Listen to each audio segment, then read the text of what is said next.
I'm Dr. Neeraja, fertility specialist, Dr. Neeraja's Fertility and Gynec Center, KPHP, 6th phase. So yoga in pregnancy చూద్దాం. So yoga in ప్రెగ్నెన్సీనే కాదండి, యోగా ఎప్పుడైనా మంచిదే. So ప్రెగ్నెన్సీలో మనకు ఇంకా చాలా బెనిఫిట్స్ ఉంటాయి. సో ఇది హోలిస్టిక్ అప్రోచ్ అనమాట. సో మనకు అన్ని యాంగిల్స్లోనూ దీనివల్ల బెనిఫిట్స్ ఉంటాయి. సో మెయిన్ ఏమవుతుందంటే మనకు యుట్రస్, సర్విక్స్ ప్రెగ్నెన్సీలో రిలాక్స్ అవ్వడానికి యోగా పనిచేస్తుంది. ఈ మజిల్స్ అంతా రిలాక్స్ అవ్వడానికి, బాడీ ఫ్లెక్సిబుల్ అయిపోతుంది, బికమ్ సపుల్ అనమాట.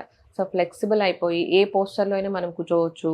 సో నార్మల్ డెలివరీ ఒకవేళ అలో చేయాలనుకున్నా ఈ రిలాక్సేషన్వి ఈ యోగా వల్ల సో డెలివరీ అనేది ఈజీ అవుతుంది అనమాట. సో దాంతోపాటు బ్రీతింగ్ ఎక్సర్సైజ్ అడ్వైస్ చేస్తుంటాం, ప్రాణాయామం. సో దీనివల్ల ఏమవుతుందంటే మనకు respiratory capacity, breath holding capacity పెరుగుతుంది. సో ఆల్మోస్ట్ మనం నార్మల్ డెలివరీ అనుకుంటే కనీసం కొంతమందికి అయితే ఆల్మోస్ట్ 10 to 20 hours వరకు పడుతుంది. ఆల్మోస్ట్ 1 day వరకు పెయిన్స్ వస్తాయి అనమాట. సో దాంట్లో రకరకాల పెయిన్స్ వస్తాయి.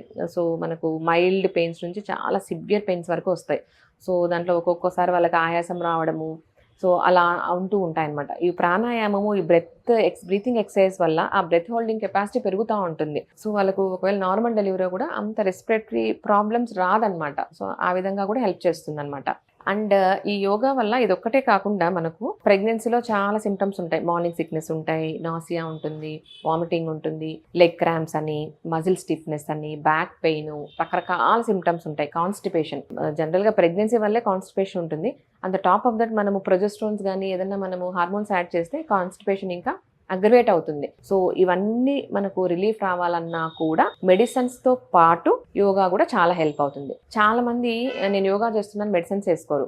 యోగా మెడిసిన్కి రీప్లేస్మెంట్ కాదండి. సో దాంతో పాటు మెడిసిన్స్తో పాటు యోగా అనేది చేసుకోవాలి. సో మనం యోగా తీసుకుంటే చాలా రకాలు ఉన్నాయి. నేను చెప్పినట్టు బ్రీతింగ్ ఎక్సర్సైజెస్, ప్రాణాయామం చాలా మంచిది. So relaxation, so stress relief, నిద్ర వస్తుంది. చాలా మందికి స్లీప్ డిస్టర్బెన్సెస్ ఉంటాయి, సో అవి తగ్గుతాయి, బ్యాక్ పెయిన్ తగ్గుతుంది. ఇంకా మనకు భ్రమరీ ప్రాణాయామం అంటాం. సో ఇట్లా మనం కళ్ళు మూసుకొని మనం సౌండ్ చేస్తూ ఉంటాం అనమాట. చాలా మందికి వీటి వల్ల మైగ్రేన్ తగ్గుతుంది. అండ్ బటర్ఫ్లై పోజ్ అంటాం, రెండు మనం కాళ్ళు ఇలా పెట్టుకొని బటర్ఫ్లై పోజ్ కానీ, క్యాట్ పోజ్ అంటాం పిల్లిలాగా, అండ్ త్రికోణాసనాస్, అండ్ చాలా ఆసనాలు ఉన్నాయి ప్రెగ్నెంట్ రిలేటెడ్. శవాసనం అన్నీ చేసుకొని మనం పడుకొని రిలాక్సేషన్. సో ఒక్కో దాని వల్ల ఒక్కో మజిల్ స్ట్రెంథనింగ్, రిలాక్స్ అవుతూ ఉంటుంది. సో ఎప్పుడు మనం యోగా ఫస్ట్ మన బాడీ మాట మనం వినాలి. ఇంత టైం చేయాలి, అంత టైం చేయాలని కాదు. నీ బాడీ ఎంతవరకు సహకరిస్తే అంతవరకు చేయాలి. సో ఫస్ట్ 3 months మాత్రం. తర్వాత ఇంకొక ఇంపార్టెంట్ ఏంటంటే యోగా ఎప్పుడు అండర్ సూపర్విజనే చేయాలి. సో డెడికేటెడ్ సెంటర్స్ ఉంటాయి, అక్కడికి వెళ్ళి అండర్ సూపర్విజనర్ ట్రైనర్ ద్వారానే చేయాలి. సో వాళ్ళు ఏ లెవెల్ వరకు వంగమన్నారు, ఏ లెవెల్ వరకు చేయమన్నారో అంతవరకే చేయాలి.